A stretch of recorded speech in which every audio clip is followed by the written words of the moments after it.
문제를 다 풀어야지 가잖아, 집에. 문제를 다 푸는 걸로 갈게요. 자, 일단은 31번 들어갈 차례죠? 31번 들어갑니다. 31번. 별표 하나 쳐놓으세요. 이 부동산, 민간의 부동산 개발 사업 방식인데, 31번은 이제 가장 옳지 않은 게 돼 있잖아요. 그죠? 그럼 여기서는 이제 중요한 거는 우리가 사업 위탁과 이 토지 신탁을 물어본 거죠. 그래서 사업 위탁은, 위탁 방식은 수탁이라고도 하죠. 그래서 토지 소유자가, 토소가, 토지도 제공하고 자금도 조달하죠. 자금 조달. 그러면 소유권 넘어가요? 안 넘어가요? 안 넘어가죠. 소유권은 이전되지 않고 개발업자가 개발의 노하우만 제공하는 거잖아요. 그죠? 그래서 이제 우리가 이 사업 스탁 방식은 개발 사업만 개발업자한테 위탁해서 사업 주체가 토지 소유자가 되죠. 그럼 나중에 수수료만 먹잖아요. 그죠? 수수료. 그래서 얘는 탁자가 들어갔으니까 수수료 붙죠. 우리가 맡긴 사람을 우리가 위탁자라고 하고 얘를 수탁자라고 하잖아요. 그럼 가장 중요한 건 개발업자는 지분 공유한다 안 한다? 안 하고 수수료만 받아요. 탁자가 붙으니까 수수료 붙죠. 그럼 신탁도 수수료 지분 공유하지 않는 건데 소유권이 넘어가는 거죠. 그래서 우리가 토지 신탁 방식은 개발 신탁이죠. 그래서 우리가 얘는 토지 소유자가 그냥이다 소유권을 이전한다. 형식상이죠. 부기동 규정에서 형식상 소유권이 이전돼요. 이전되면은 자, 이 신탁회사가 토지 소유자가 되죠. 토지 소유자가 되고 자기 신용으로 자금을 조달해요. 자금을 조달해서 자기 신용으로 갑니다. 자기 신용으로 사업 명의를 얘 명의로 가는 거죠. 사업 명의. 자, 그럼 얘가 위탁자가 얘가 수탁자가 돼서 얘가 나중에 이제 어떻게 신탁에 대한 신탁자라는 신탁 증서 소지자한테 수익을 주겠죠. 그래서 우리가 또 배당을 해준다. 그렇게 합니다. 자, 그럼 일단은 1번 사업 위탁 방식은 토지 소유자가 개발업자에게 사업을 시행을 의뢰해서 개발업자는 시행을 대행하는 것을 수수료 받고 자금자 토지 소유자 명의로 조달이 되며 개발업 분양이나 임대를 개발업자가 대행하는 건 맞죠. 투자자 모집형은 개발업자가 투자자로부터 자금을 모집해서 개발 사업을 진행하고 투자자한테 투자 수익 지분을 보장한다. 3번이 들었어요. 우리가 사업 위탁은 토지 신탁과 유사하지만 토지 신탁은 형식상 소유권이 개발업자한테 이전되는 건 맞아요. 근데 신탁 기간이 종료되면 수수료만 취합니다. 토지 소유자와 함께 토지와 건물에 대한 지분을 갖는 것은 아니라는 거죠. 그죠? 그래서 토지 건물에 대한 지분 또는 소유권이 반환되고 신탁회사는 수수료만 취득한다는 거죠. 토지 수익자, 수익자한테만 돌려주는 거죠. 이렇게 해서 몇 번이 정답이다? 컨소시엄은 대규모죠. 법인 간의 컨소시엄 맞고요. 택지개발은 공공택지개발만 아니라 민간에도 하기 때문에 공공부문에만 허용되는 행위가 할 수 없죠. 그래서 맞고요. 186페이지 참조하시고 그 다음에 이제 64번 문제. 자, 우리가 그 32번은 그냥 64페이지 참조하세요. 참고하시고요. 자, 이거는 이제 답부터 확인합니다. 몇 번이죠? 4번이죠. 그러니까 이렇게 합니다. 국지라는 것은 그 지역에 편제된 원료니까 원료 지향이 맞아요. 원료 지향이 맞는데 원료지 산재 지향하는 게 맞는데 중량 감소입니다. 중량 감소. 그래서 이거는 중량 감소 산업이라고 하셔야 돼요. 중량 감소 산업. 그래서 우리가 중량이 감소하는 거는 원료가 무겁거든요. 석회석이라는 것은 우리가 석회석은 원료가 무겁고요. 제품이 가볍죠. 시멘트가. 그러면은 중량이 어떻다? 감소합니다. 그래서 이건 이렇게 해보세요. 국기에다 들어가고 감 들어가고 원료가 들어가야 돼요. 그 다음에 국감원. 제가 만들었어요. 국가를 감시하는 소비자 보호원입니다. 그래서 국감원이라고 암기해서 이게 기출이 나왔었거든요. 국지 원료는 중량, 감소, 원료 이렇게 돼야 되고요. 자, 1번. 운송비 비중이 적고 동그라미 쳐보세요.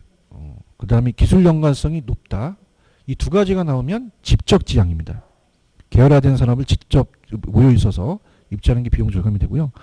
공업 입지는 또 국방적인 가치나 문화적 가치, 사회적 가치, 개인적 선호에 따라서 달라질 수도 있고요. 원료 산지와 소비 시장 사이의 중간 지점에 수송산이 바뀌는 것을 적한 지점이라 그래요. 이적 지점에서 공장 부지 입지하는 게 결정이 될 수 있고요. 5번에 중간재나 완제품을 생산하는 공장은 시장이 지향이 되겠고, 노동집약적인 미숙연공들을 하는 것은 노동지향이 되겠죠. 4번이 정답이죠. 그래서 32번은 33번이 유력합니다. 만약에 제가 컨버스가 나온다 그랬는데 허프가 나오면 새 점포가 나오죠. 새 점포에 대한 그 유인력을 다 구한 다음에 그 다음에 거기에 대한 시장 점유율을 구하라는 거죠. 그럼 확률을 구하는 거죠. 그죠? 그래서 제가 어떻게 이제 하시냐면 자, 이렇게 보면 33번은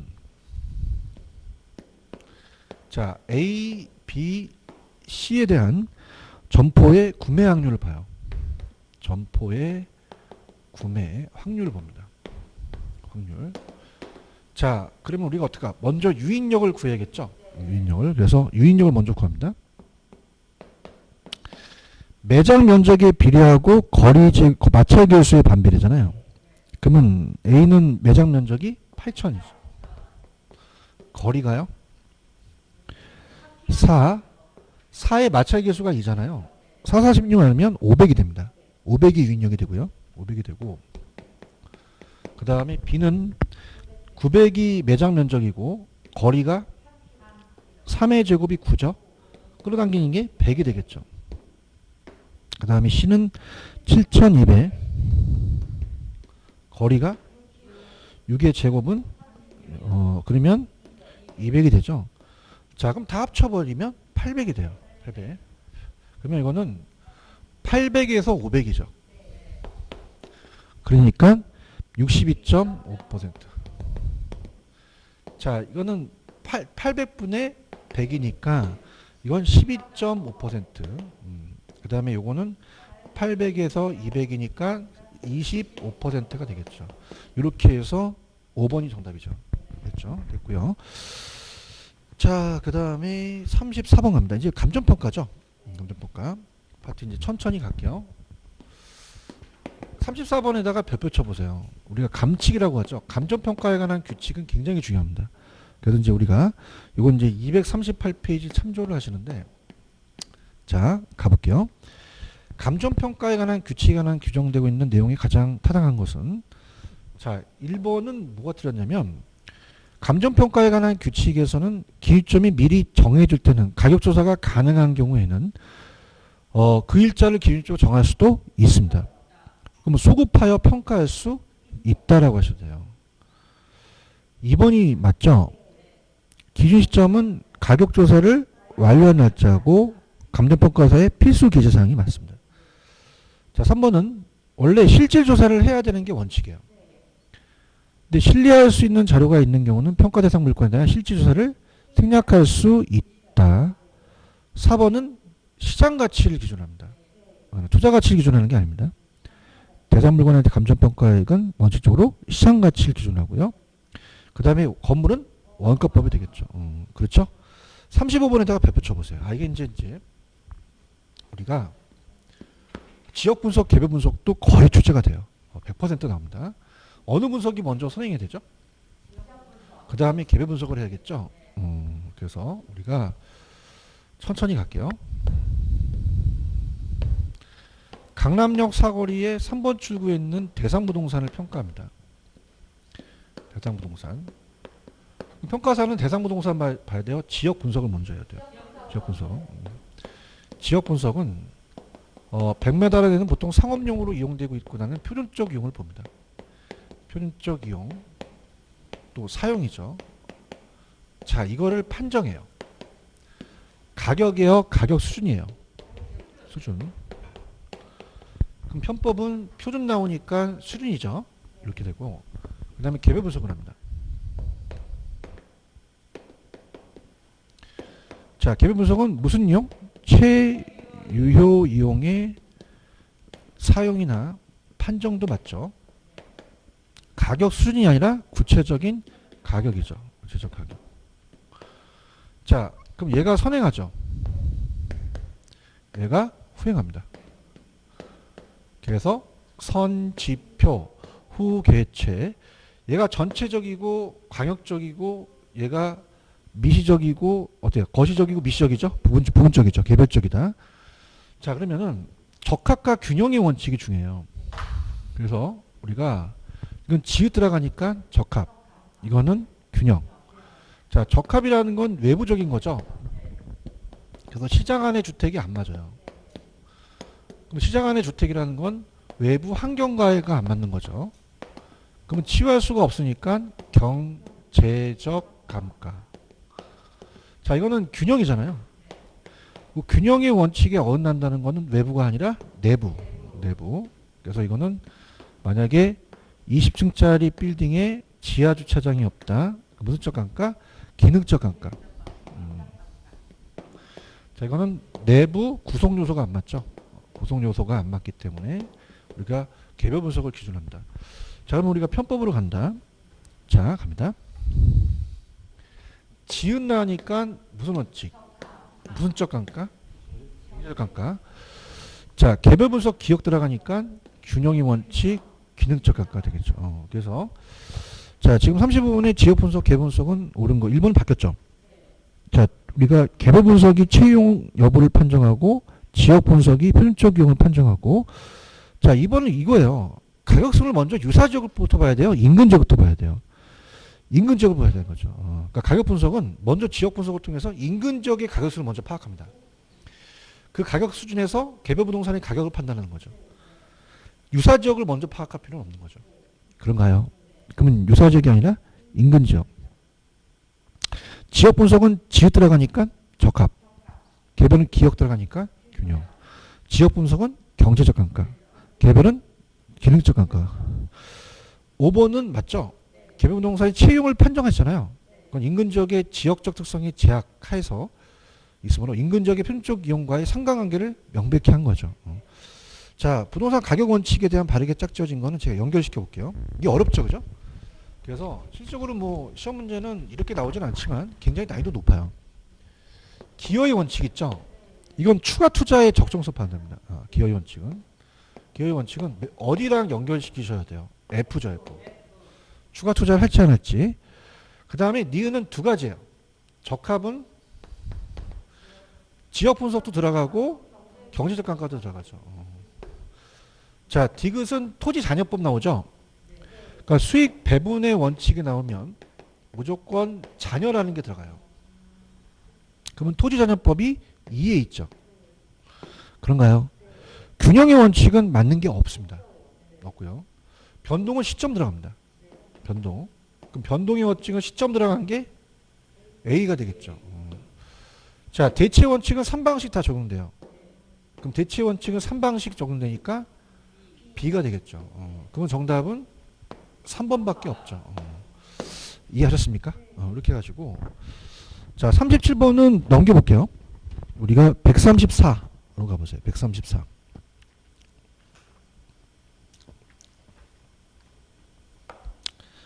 134로 갑니다.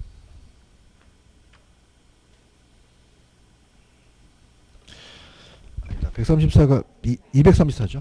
234.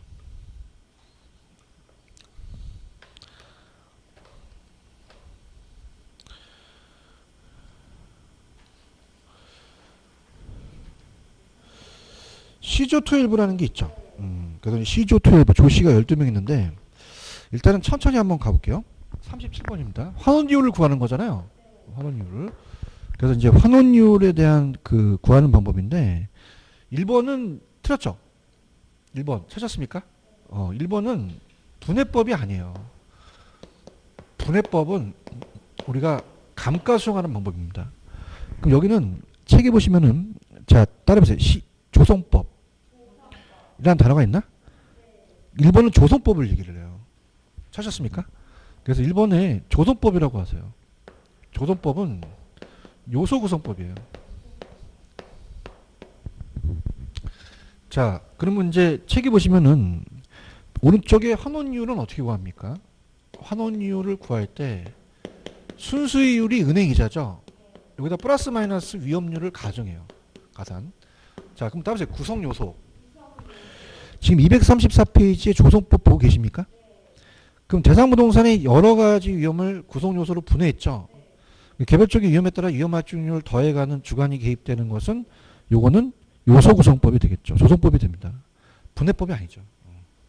그런가요? 뭐 책에다 막 별표 치고 하셨는데 시험장 가시면은 절대 생각이 안 나요. 그래서 따라서 C조 12. 그러면 C조 12에서 분해법이라는 게 안 들어가잖아요. 분해법은 감가 수정하는 방법이거든요. 이해하셨습니까? 그러니까 분해법이 아니라 이거는 요소 구성법 또는 조성법이 들어가는 거죠. 그럼 하나 제가 키를 드릴게요. 따라서 구성 요소. 요소 구성이잖아요. 찾았습니까? 여러분 지금 눈높이로 가고 있는 거예요. 그죠? 그래서 대상부동산에 관한 위험을 여러 가지 구성 요소를 분해했다고 해서 분해법이 아니에요. 순수이율에다가 위험에 대한 여러 가지 구성 요소를 분해해서 위험에 따라서 할증을 더해 가거든요. 아시겠습니까? 그래서 37번이 많이 틀렸습니다. 그죠? 근데 이걸 가볍게 본 거죠. 가볍게. 그래서 꼭 체크를 하십시오. 1번이 틀렸나요? 틀리면 안 돼, 이거. 분해법이 아닙니다. 요소 구성법. 근데 전문가가 아니어서, 우리가 이 감정평가는 어차피 지금 암기하기가 되게 힘들어요. 이렇게 보시고. 2번은 맞아요. 금융 쪽은 저당 투자자의 요구수익과 지분 투자 요구수익이 서로 다르죠.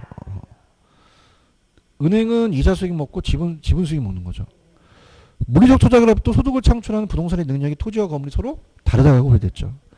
그렇죠? 금융적 투자결합법을 보완하기 위해서 지분 투자자 입장에서 쓴 게 에르드예요. 그다음에 LG전자. 에르드는 지분 투자자거든요. 그런가요? 이 생각나시죠? 그죠? 그다음에 시장 추출법은 내가 구했어요. 매매 사례에서 구해요. 매매 사례 그렇죠. 그래서 시장 추출법이라는 것은 어떤 게 키포인트죠? 매매 사례라는 게 키포인트가 되는 거죠. 이해하셨습니까?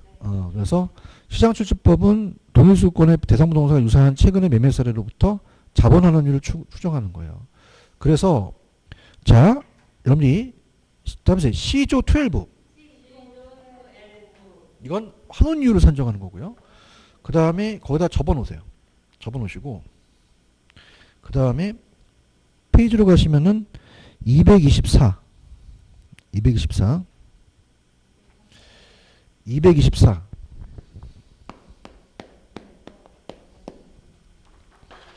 가시면은 자 따라해보세요. 감가 수정하는 방법. 자 따라합니다. 내관 분심. 분해법이라는 게 오른쪽에 있잖아요. 오른쪽 분해법 밑에 있나요? 그럼 분해법은 감가윤을 물리기능 경제를 세분해서 각각 합산한 거죠. 이해하셨죠? 그죠? 그러니까 우리가 분해법은 오히려 분해가 아니라 세분된다는 얘기가 나오고 이 조성법, 요소구성법이 분해한다는 게 나오거든요. 그래서 제가 헷갈릴까봐 분해하는 게 뭐니? 분해법이요. 그러면 안 된다는 거죠. 아시겠습니까? 그래서 왜냐하면 감가 수정하는 방법이 5가지가 있고 환원율을 구하는 게 5가지가 있기 때문에 얘네 둘이가 잘 나옵니다. 아시겠죠? 그죠? 그래서 이거 오답 노트 만드세요. 만드셔서 분해법은 여기 들어가면 안 됩니다. 잡을 수 있겠습니까? 몇 번 정답이다? 1번 정답이죠. 그죠? 그러니까 1번이 틀었다는 건 분해법이 여기 들어가냐 안 들어가냐까지도 모르신다는 거예요. 지금. 아시겠죠? 그죠? 그래서 정답은 1번이 정답입니다.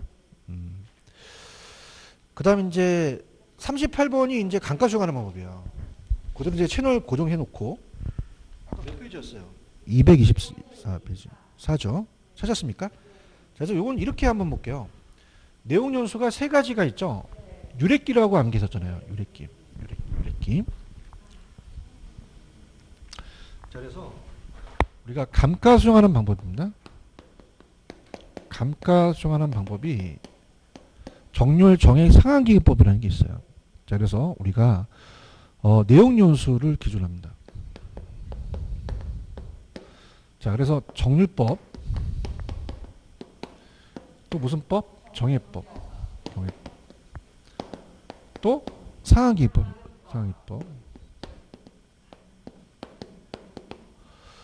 감가수정을 해서 상각에 대한 회수를 하죠. 안전하게. 그죠? 근데 이제 이거는 정률이니까 매년 감가율이 일정하고요.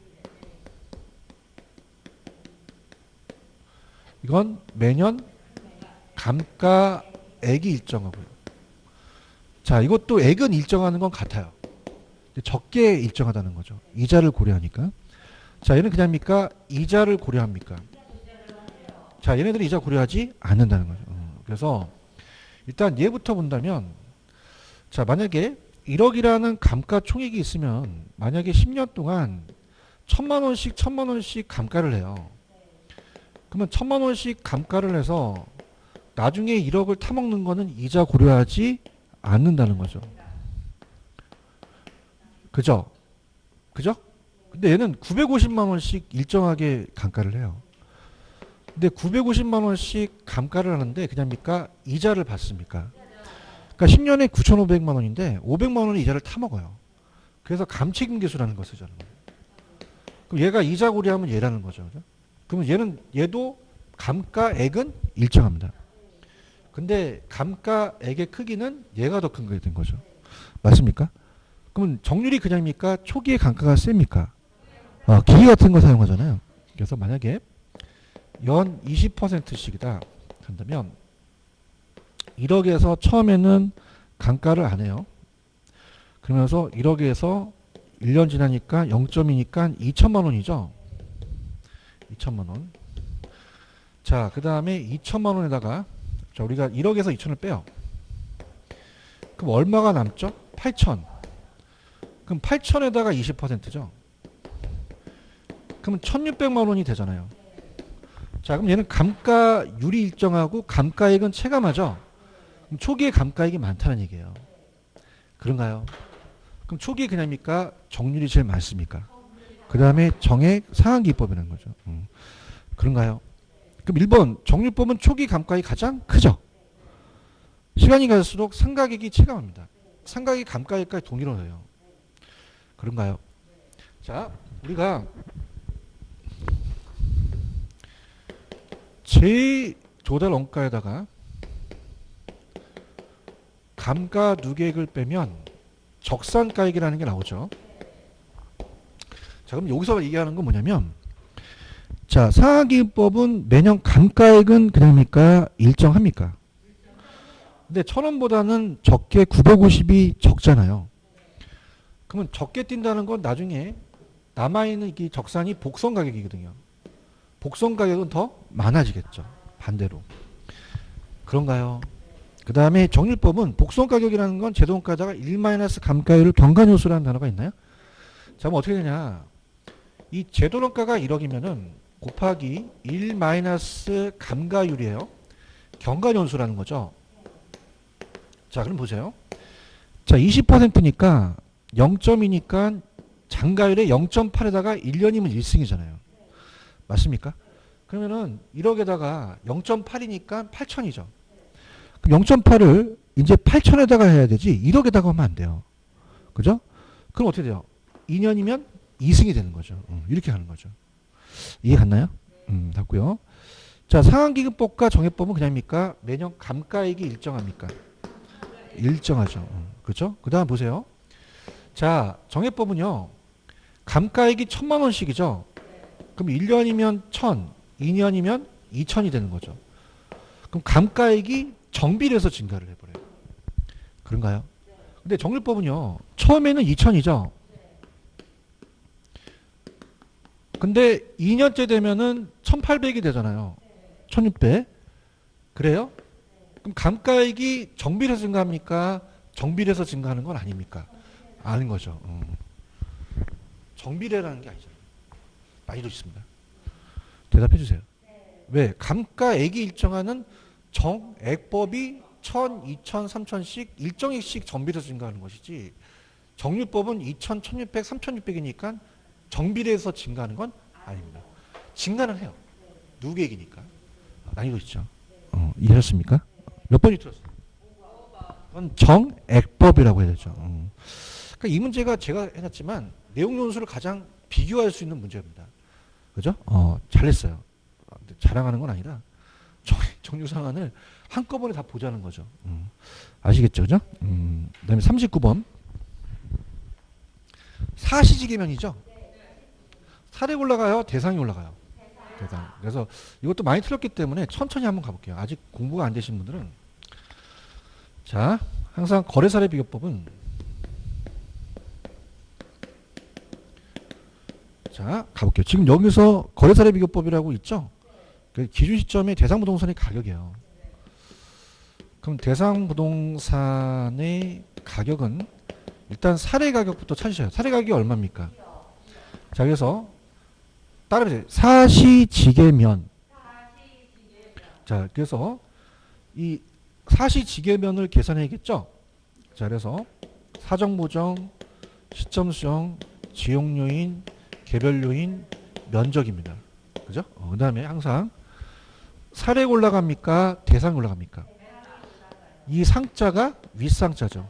대상부동산. 우세 플러스 열세는 마이너스. 사례가 내려가죠. 우세 플러스 열세는 마이너스. 그 다음에 은는 이가가 주어요. 은는 이가가 주어가 조정이 되고요.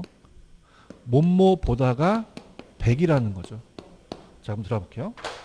자, 2억이 사례고요. 사정보정은 사례부동산은 금매로서 10% 할인됐죠. 그럼 사정보정치는 자, 밑에가 조정이 되겠죠. 위에가 100이고요. 그런가요? 그럼 밑에가 10% 까지죠. 그럼 얘가 90이 되겠죠. 시점 수정 갑니다. 시점 수정은 거래점에서 기준점이 1년인데 몇 퍼센트? 자, 그럼 어떻게 돼요? 1 플러스 0.2니까 1.2가 되겠죠. 그죠? 자, 여기 아마 틀리신 게 인근 지역에서 걸린 거예요. 인근 지역은 지역이 같습니다.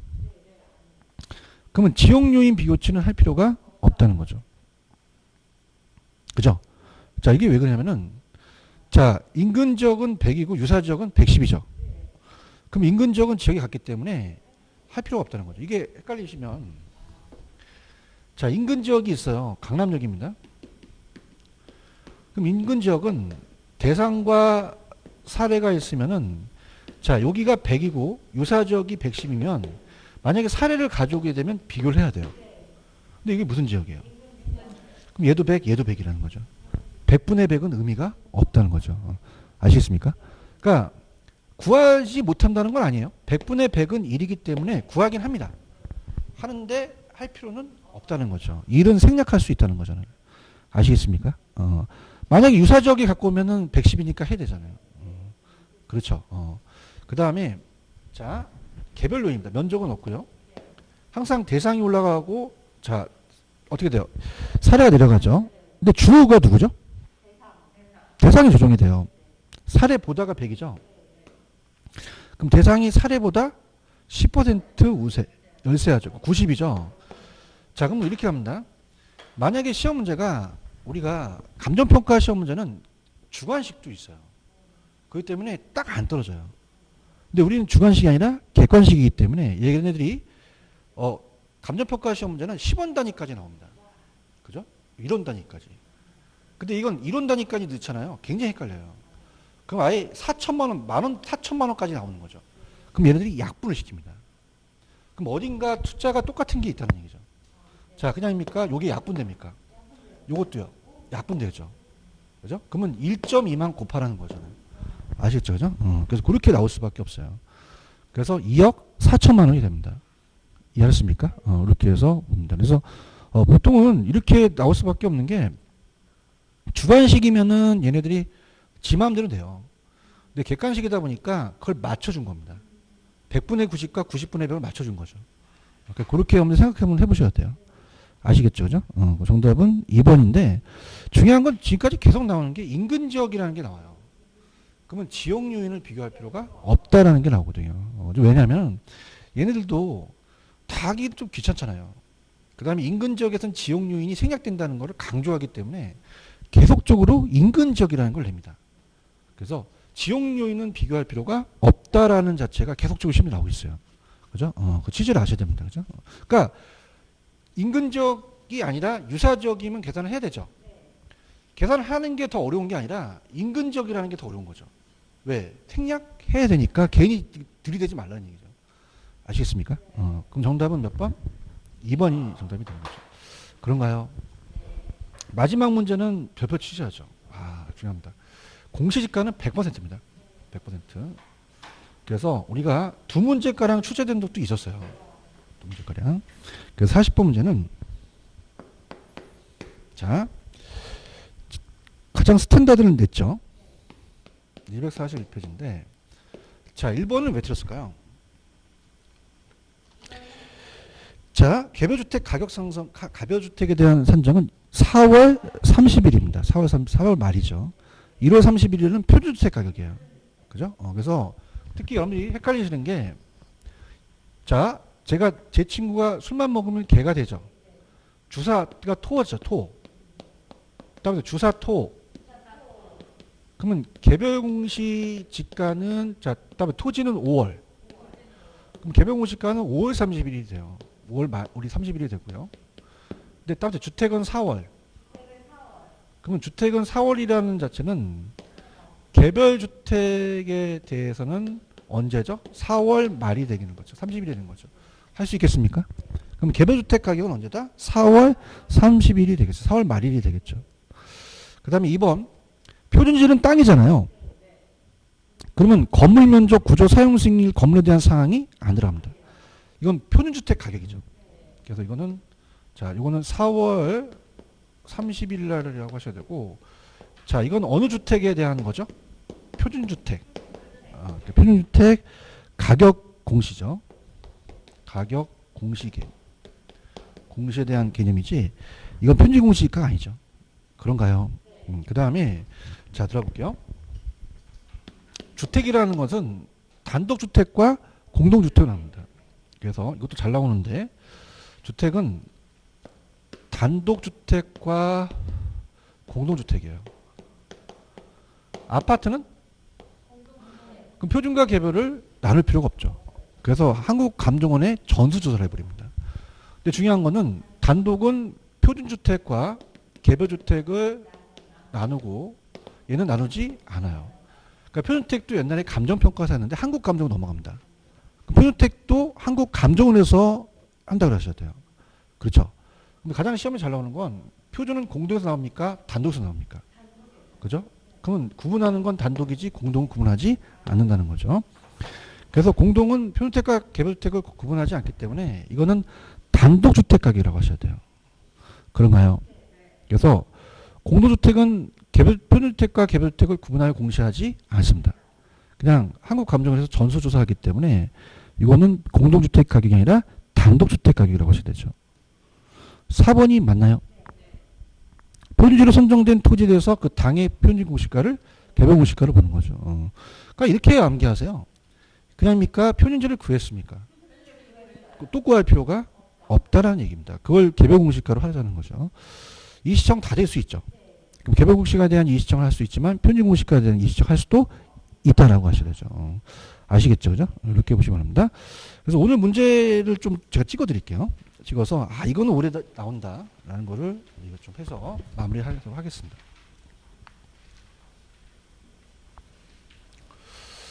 오늘은 일찍 끝나는데 다음 주는 특강이니까 다음 주는 10시 10분까지 할 겁니다. 할 거고 다음 주에 테마 특강이에요. 테마 특강. 원래 제가 이 테마 특강은 이제 일요일 날 아니면 이제 테마 특강은 이제 유료로 또 하는데 여기는 또 그냥 우리 수업 시간이니까 다음 주는 빠지시면 안 됩니다. 이 테마 특강은 제가 나중에 이제 다음 주에 받으셔서 어느 정도 중요하냐면 요약집이 없어도 됩니다. 그죠? 그러면 내용 있고 문제 풀고 내용 있고 문제 풀어요. 그죠? 근데 이제 오늘 원장님한테 말씀드리니까 이걸 다음 주에 나눠주신다고 하더라고요. 그래서 다음 주는 제가 조금 시간이 걸리더라도 좀 수업 시간이 풉니다. 풀고 그 다음에 다음 시간은 제가 어디까지서 어디까지 이제 다음 시간까지 한 다음에 나머지 거를 숙제를 내드릴 거예요. 그러면 다음 주, 다다음 주는 그냥 와서 바로 확인해서 풀고 갈 거예요. 아시겠죠? 그죠? 그러니까 다음 주는 조금 제가 테스트하는 거 시간을 갖고 다다음 주 가니까 다음 주 받아서 같이 가신 다음에 나머지 부분은 풀어 오셔야 돼요. 그래서 그렇게 해서 정리를 하시면 돼요. 자, 그러면은 올해 가장 출제 빈도가 높다라는 건 이제 보는데 솔직히 1, 2, 3번은 다 맞추셨어요. 그죠? 그래서 총론은 세 문제가 나옵니다. 그래서 따라서 부동산의 개념, 토지 용어, 토지의 특성. 그래서 아예 세 문제를 맞춰줘요. 그래서 이것까지 틀리면 점수가 안 나옵니다. 다행히 지금 전국을 딱 봤을 때 이거 다 맞춰요. 이거는. 예단 해보세요. 다 맞췄죠? 뭐 다 3번 이렇게 다 하잖아요. 그죠? 근데 이제 수요 공급에서 나뉘는 거죠. 수요 공급에서. 그래서 봤더니 6번에서 걸렸어요. 근데 6번이 우리가 일단 별표를 쳐놓으시는데 중요한 건 아직은 안 나왔지만 1번에 생산면의 대체재라는 단어가 있나요? 그럼 생산에서 대체재가 계속 상승하면 공급이 감소합니다.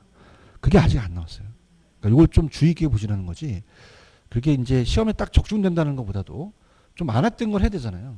그래서 이 문제를 좀 주의 깊게 보세요. 6번은 많이 들었잖아요. 솔직하게 얘기했어요. 맞죠? 맞고. 그 다음에 7번은 오히려 좀 많이 쳤어요. 7번이 이제 보게 되면 딴 데 좀 못 맞히시거든요. 손도 타격성. 그래서 7번에 별표가 3개 쳐 있죠. 이거 계산 문제 나옵니다. 90%입니다. 그 다음에 8번은 뭘 주의하셔요? 단. 뭐가 뭐보다 크다는 거. 그렇게 주의하시고. 그 다음에 9번에서 많이 틀었습니다. 완전히 있고 탄력 비탄력이 있어요. 그죠? 그러니까 이렇게 봅니다. 저 보세요. 손 들어보세요. 완전 비는 그냥 있어요? 서 있어요? 양이 불변이고 완탈은요? 가격이 불변입니다. 그죠? 그 다음에 생각하실 때 상대편이 탄력적이라는 건 그냥요 양의 변화가 커요. 가격 변화 작고 서 있으면요 가격 변화 크고 양이 적게 되는 거죠. 아시겠습니까? 이걸 뭐 야매로 어떻게 한다고 할 수는 없잖아요. 그래서 제가 왜 탄수화물을 애를 처먹이면 그냥 옆으로 퍼져요.